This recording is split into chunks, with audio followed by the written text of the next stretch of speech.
Halo semuanya, selamat datang di panduan visual kita hari ini. Nah, kalau kalian adalah siswa SMA yang baru aja mulai belajar kimia dan ngerasa, aduh ini apaan sih, cuma deretan rumus yang ngebosenin banget, bersiaplah buat ngubah pandangan kalian 180 derajat. Hari ini kita nggak bakal cuma ngafal isi buku teks, nggak sama sekali. Kita justru bakal memecahkan kode rahasia alam semesta. Saya benar-benar semangat banget buat mandu kalian ngelihat gimana konsep-konsep dasar ini tuh sebenarnya saling nyambung satu sama lain. Jadi siapkan diri kalian, karena apa yang bakal kita bahas ini benar-benar bisa ngubah cara kalian ngelihat dunia di sekitar kita. Yuk, kita mulai. Coba deh pikirin satu pertanyaan besar ini. Gimana caranya benda yang bahkan nggak bisa kita lihat bisa menyelamatkan bumi dari pemanasan global? Serius nih, bayangin aja. Kita tuh sering banget mikir kalau kimia itu sumber masalah ya kan? Polusi, limbah pabrik, asap racun. Tapi gimana kalau saya bilang ke kalian bahwa kimia itu sebenarnya adalah semacam cheat code, alias kode curang di dunia nyata buat menghentikan perubahan iklim? Percaya nggak? Ya, partikel paling kecil yang nggak kasat mata ini justru pegang kunci utama buat nyelamatin planet kita. Oke, mari kita selami ini lebih dalam. Bagian 1, kimia hijau, sang penyelamat bumi. Jadi, kimia hijau atau green chemistry ini sebenarnya bukan cabang ilmu kimia yang baru banget, melainkan lebih ke arah sebuah pola pikir. Ini tuh semacam ultimate goal atau tujuan akhir dari sains modern saat ini. Intinya adalah gimana kita bisa meminimalkan atau bahkan menghilangkan sama sekali penggunaan dan pembentukan zat-zat berbahaya. Artinya apa? Waktu para ilmuwan dan insinyur nyiptain material baru, entah itu obat-obatan atau plastik gitu ya, mereka tuh udah aktif mecahin masalah dari awal banget. Mereka mastiin prosesnya itu berkelanjutan dan nggak ngerusak lingkungan. Jadi, ini benar-benar tentang mendesain produk yang udah aman dari sejak pertama kali dibuat. Keren kan? Nah, buat nyampai tujuan itu, para ilmuwan punya semacam buku panduan wajib yang isinya 12 prinsip kimia hijau. Daripada ribet bersihin limbah setelah kejadian, prinsip pertamanya jelas banget, cegah limbah dari awal. Terus, ada juga tentang pakai bahan baku yang terbarukan.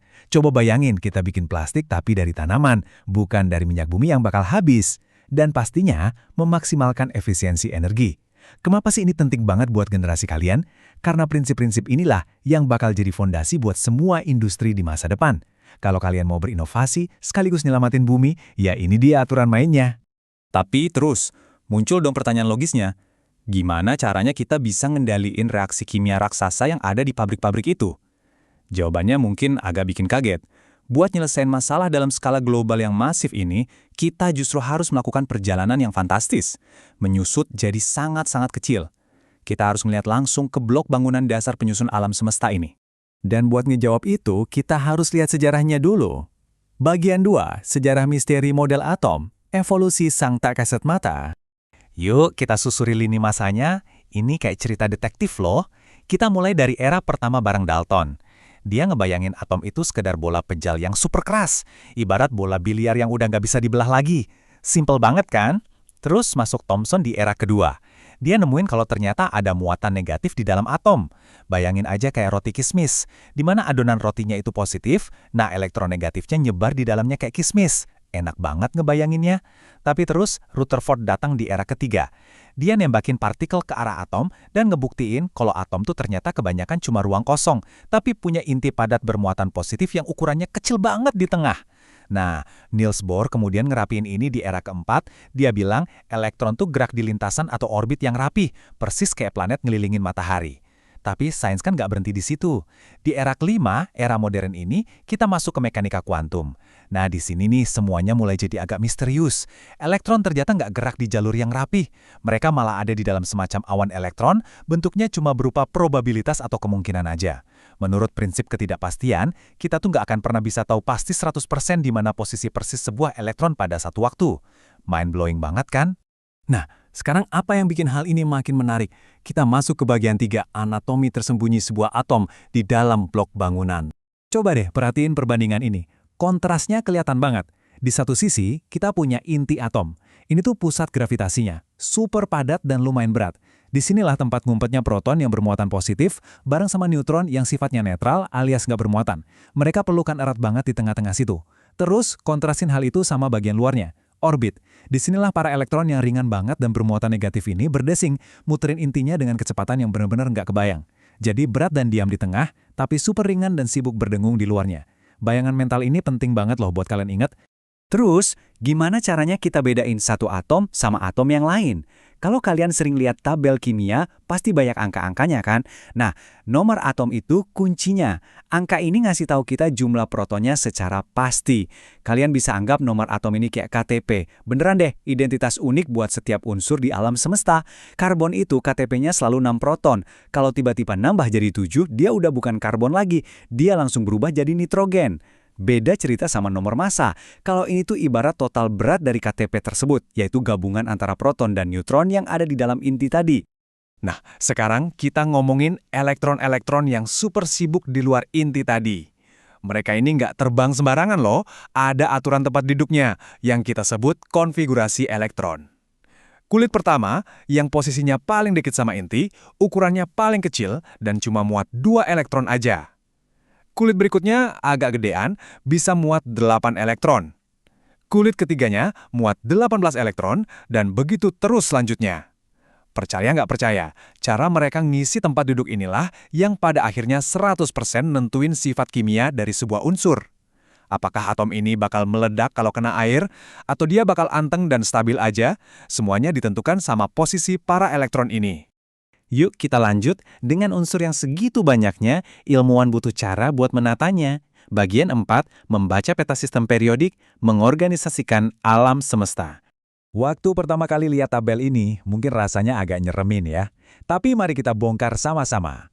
Unsur-unsur ini berbaris rapi berdasarkan kenaikan nomor atom mereka. Ingat KTP yang baru aja kita bahas kan? Nah, bagian paling asiknya tuh ada di kolom vertikal, yang namanya golongan. Anggap aja ini kayak denah tempat duduk di kantin SMA kalian. Mereka yang duduk di satu meja yang sama atau satu golongan, itu ibarat geng pertemanan yang punya kepribadian persis sama. Kenapa bisa gitu? Karena mereka punya jumlah elektron terluar alias elektron valensi yang sama persis. Terus baris horizontalnya disebut periode. Ini cuma buat ngasih tahu ada berapa lapis pakaian atau kulit elektron yang dipakai sama atom itu.